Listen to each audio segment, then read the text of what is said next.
So my number one film that shaped my feeling of family is The Addams Family from 1991. This is a film directed by Barry Sonnenfeld, starring Raul Julia, Angelica Houston, Christopher Lloyd, Christina Ricci, and a couple other folks too. The plot summary from IMDb: con artists plan to fleece an eccentric family using an accomplice who claims to be their long lost uncle. So this movie, and why I put it on top of my list, is what this movie represents to me is how really to outsiders, everyone's family is sometimes really weird. You have your own inside jokes that no one else understands. You have your own things that experiences or ways of showing affection in a family that maybe someone else might feel odd. And it's just a reminder that, familial love is something that is kind of weird to other people because they're not in your family. And they might not understand it, but it is still, it is still familial love. So, this movie is based on Charles Addams cartoons that he did. And then there was a television show as well. So this is a film adaptation about a very weird and eccentric family, like the plot summary states. So you see that they express their love in very odd ways. The kids, Wednesday and Pugsley, their fun playtime together is they try to kill each other, like literally, like Pugsley is in an electric chair, and Wednesday's getting a giant cleaver to cut him up or something, and that's how they express their sibling love to one another and what they do with one another, which again seems very odd to the outside world, but to them, look, this is just normal. It's what the Addams Family kids do. And then Gomez and Morticia, the parents, are definitely have a very you can tell they really love each other because they're always telling that to each other, but they're expressing it in ways that are sadomasochistic, to put it mildly. And again, like that's the way that they express love, and it might seem odd to others, but they all share this really dark sense of humor. They not only all the things I just talked about, but they have a sequence in the film where they play a game called like Wake the Dead, and they go into their backyard where all their extended Addamses are buried, and they hit all the gravestones with a shovel to try to wake them up. Like, this is super weird, but the movie and the way that they're showing this, you can tell this family really loves one another and is a very, very strong family unit. And I think this again, what this film shows is this family has a strong connection. They don't have other friends. You don't really see Pugsley Wednesday out at school or bringing people back. The only other major characters other than the villains that they do show in this film are the extended family, and they show up, and it's all the Addams cousins and uncles and what have you, and they're all super weird too. So, and then they all bond over that. They have even a dance sequence, which it's like the dance of the brotherly love, and it's all these things that are very uniquely Addams. And I do feel that, not to this extent, because this is definitely over, exaggerated, but every family does have their own ways of doing things. I certainly feel like, my family, there's inside jokes and things that I'll share with my sisters or even my parents, and that people were like, I don't get this, or they might think it's kind of weird, but hey, look, it's just what we have. Might have family traditions in the way that the Addamses do that seem kind of dumb to other people. But it's the way that we show love. I mean, even, the scenes where they get kicked out of their house, and they're in the hotel, and Pugsley like crawls into the bed with like Lurch, their butler, and you can tell this is just a very tight family unit that all they're trying to do is protect one another and stay a tight knit family. So like, again, to me, I think this represents all those things. Everyone is their own kind of Addams in a way, right. Even though not too as weird as these guys are. But I had to put this at the top of my list. I saw this on VHS as a kid, and movie I watched a ton of times as a kid. I really liked it. Sequel's even better than this one, but this one deals more with family in terms of the plot than the second film does. Which actually, even the plot itself, right, is about family. So right. Fester, who is Gomez's brother in this film, at least in the comic strips, I think he's Morticia's brother. But anyway, his brother has been lost, and this imposter, someone comes back claiming that he's Fester. The family believes it. And actually, this is the real Fester, which is the twist in the film, but he got amnesia, so he thinks he's not. Right. But the very end of the film, he is like the scene where he's basically has to choose between his foster mother and his actual, even though he doesn't really know it even at the time, his adopted family, I'll call it that. And his foster mother is a real jerk to her. She's always putting him down.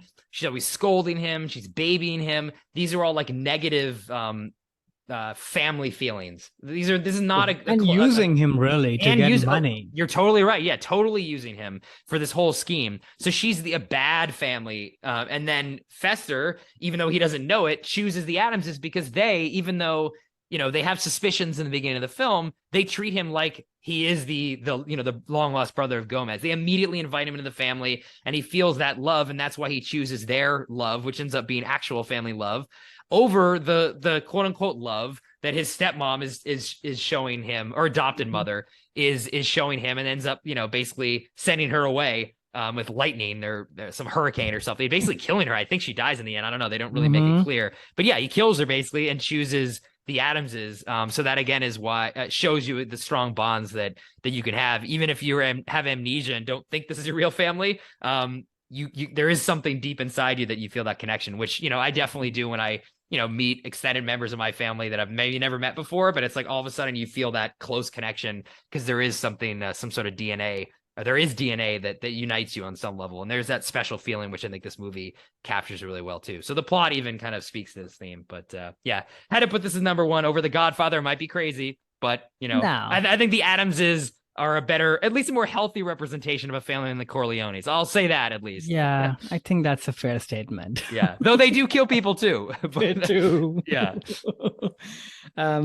Yeah, I'd never seen this movie. Obviously, no Addams Family. I'd watched the TV show, at least episodes of it growing up with my sister, and we used to really enjoy and laugh. But somehow never watched the movie. So it was really fun to check it out. And I love what you kind of took away from it, because I don't think I was taken away that feeling from it, even though it was there subconsciously. I don't think I'd vocalized it in that fashion to myself. So that actually is really spot on, and sort of the movie clicks in my head a lot better when I view it from that lens. That every family is sort of weird and its own sort of insular unit. And in fact, to push that notion a little further, that is sort of the mark of the DNA that you share. And sometimes you find more of that match with the people that you grew up with. And sometimes you find them with strangers, which sort of goes back to kind of my, found family point. So, but it is really about that sort of weird DNA that you have and the people that you bond with. And there'll always be people who might judge you for that or may not feel as connected with you, and that's okay, and that also doesn't stay for permanent, for if I can add that, because people are also changing. Sometimes people you didn't get along with, whether they were in your family or not, over time you actually might find common things with them. So in some ways the familial unit is not a absolute thing. It's a very fluid thing. There are people whom you feel close to, and at a certain point, and at another point you may not. So I think this movie kind of touches on that too. Plus, it's very funny, great casting overall. Oh yeah, I should have called that out. Fantastic. Another Angelica casting. Houston movie on your list today. Hey, you're right, actually. Yeah, she's a better mother in this film than Tenenbaum, True. at least. Like, Morticia's a very is a great mom and wife in this. But yeah, I didn't think about that. You're right. Two Angelica Houstons. Yeah, very she's great in this movie. I can't see anybody else as that character but her, because she has this kind of gravitas and quirky sense, and kind of weird and odd and intimidating, but also very warm and loving, which is sort of how I see Angelica Houston as well. So it's sort of perfect casting in my mind. Yeah, you're right. Like her, and I think Raul Julia too is like Gomez. It's just something about the way that they portray these characters. There is that warmth there to them, and I think too, the film, even though these characters are weird, even in the world of this movie, like their neighbors are just like normal people. That you don't get the sense the movie is like kind of calling them out on it, or like treating it like they're not the butt of the jokes. No. Similar to like the My Big Fat Greek Wedding. Like, you're laughing at these Addamses because it's almost like, oh, this is so cute. They want to, Pugsley's getting electrocuted. Like, that's so funny, but that you can tell it comes from a place of love between the characters, but also with the way the film is treating them. It's not treating them as odd outcasts. It's like, hey, the Addams, this is a normal, it's like almost like, hey, this is a normal family that loves each other. And okay, fine. They might have little eccentricities, but who doesn't, Yeah. The outsiders who are not part of the Addams family, they are the odd one on one. Right. actually. Yeah, So yeah, that's a really good I point. will say my one nitpick with the movie is that the oddities and eccentricities that the family has, I think you see so much of that in everybody underline over and over again that I found myself feeling a little bit restless. Mm, Because I never watched this movie before. mm, I'm sure if I'd grown up with this movie, and I kept thinking about, the episodic short form, not short form, but the episodic TV show where it's the gags are very contained, mhm. everybody's odd. For that duration of time, I can totally take it. But for this duration of time, the oddities kind of felt like, yeah, okay, I get it. Everybody's odd, and that's the point. I get it. So that's sort of my one slight nit on the Yeah. movie. No, I can see that. I think that's why, I mentioned the sequel is much better. It's funnier. It's actually a better Mm. film. I think this movie's weakness is that the plot isn't really that strong or It kicks in interesting. much, much later. And And yeah, so until then, you're just hanging out. And I'd love right. that, but it Hmm. kind of gets repetitive after a Exactly. while. Yeah, it's just kind of like gags and things Yeah. happening. Again, yeah, like you said, I love hanging out with these guys, Yeah. but there isn't like that plot throughout the film that's kind of holding it together until kind of the end. You're right. So that is why I feel the second film, which if you like this one, I highly recommend Addams Family Values.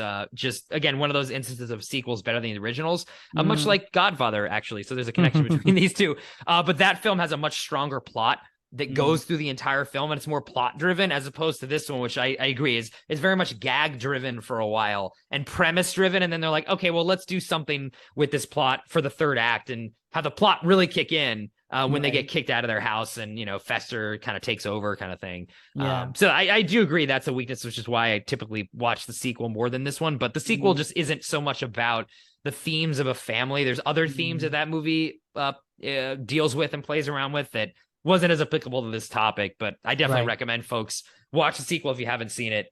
It's No, I a haven't, great so film. I'll definitely check it out. And not to say I love non-plot hangout movies. It's Yeah, sure, totally sure. my thing. I think the point is that the movie is too self-aware Mhm. of that these are gags and Right, these are the right. oddities that so when you smell that self-awareness, I think that becomes a bit of a drag. Hmm. They could have totally not have any plot and just kept it as it is, but if it wasn't as self-aware, then I don't think I would have even questioned it. But that said, still a super fun movie, very well done across the board. Hey there, it's Alex. If you like the review and discussion Karan and I just had, make sure you subscribe to our channel, Movies That Shaped Us, to get full episodes. Every other Wednesday, Karan and I cover a topic around important people, places, events, and moments in our lives, and then explore it through 3 of our favorite movies. Subscribe right now, or follow our podcast on Spotify or Apple Podcasts via the link in the description below. Hope you join us for the journey.